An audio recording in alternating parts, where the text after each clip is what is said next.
Kuhenki lining up? For soup the Columbina's serving? Just a moment.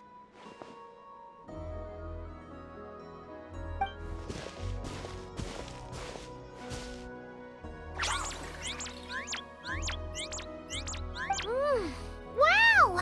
This is really good! Refreshing, tasty fruit soup! Paimon's never had anything quite like it! Another serving? Make that too!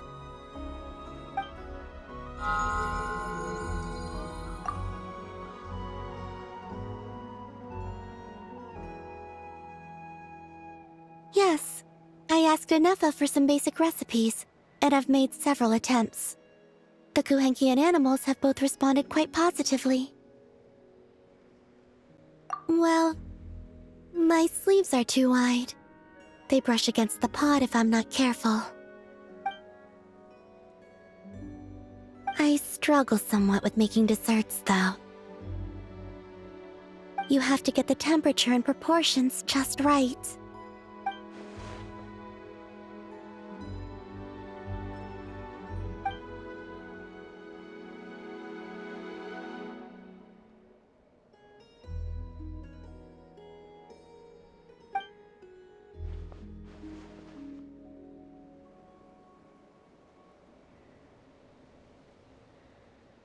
Sure.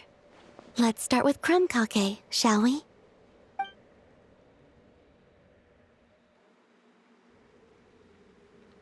Would you like to try one?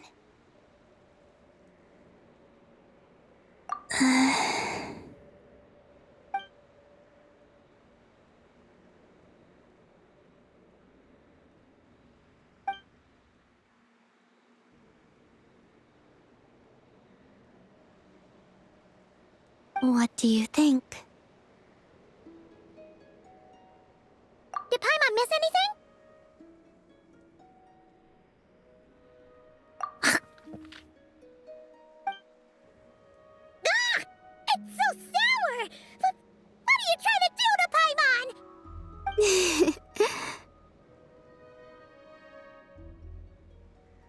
It's all about the initial taste! Couldn't one of you have warned me to take a smaller bite? If you hadn't said anything, Paimon would have thought this was a prank. Watching people's faces pucker or something. Okay, let me try again.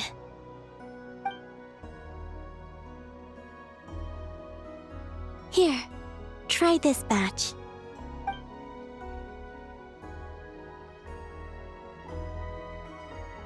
Really? Paimon wants some too! That's the stuff! Oh, so tasty! Good enough to be given as a gift? Totally! Wait, did you learn how to cook and make crumb kake because you wanted to make a present for someone? Yes, for my friends.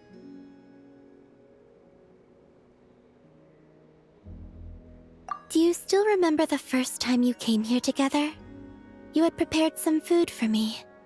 Though the food couldn't do much to replenish the power I had lost, eating it did make me feel more relaxed. I did not give it much thought then, but now I understand. The time and effort put into carefully preparing food by hand is what gives it soul.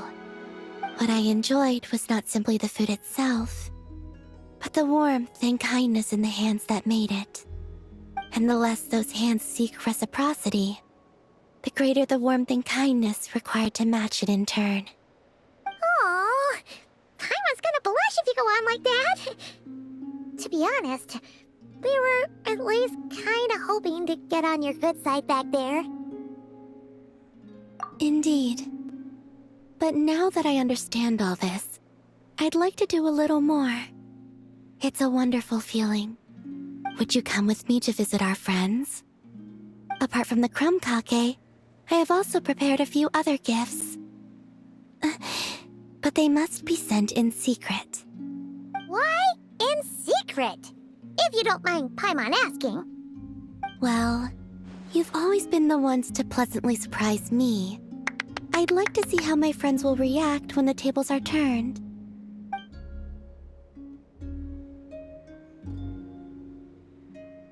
Phew! We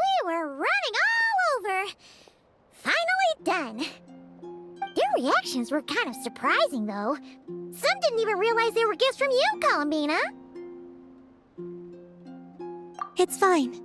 I expected as much. What's important is that they were happy to receive the gifts. In that case, Lama definitely knew the crumb cupcakes and wreath on her desk came from you.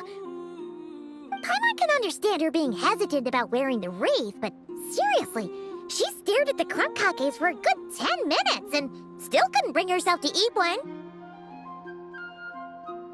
It seems Yehoda got quite the fright, though.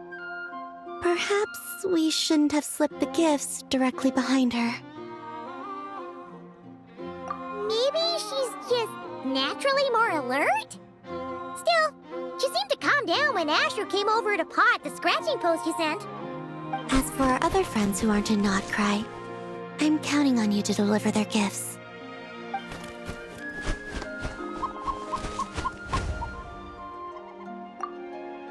Here. Ooh, is it finally our turn? Huh? Candies? Paimon thought we'd get crumb cupcakes like everyone else. Well, you already had some of those while taste testing. Some variety is nice, don't you think? That's good to hear. And there's one more gift. Here, for you. I've heard it said that the skies belong to the birds, and the land to the beasts, while the vast space between the two is reserved for adventurers wearing wing gliders. With this by your side, may your path forward ever be lit as with moonlight. And thank you for your companionship.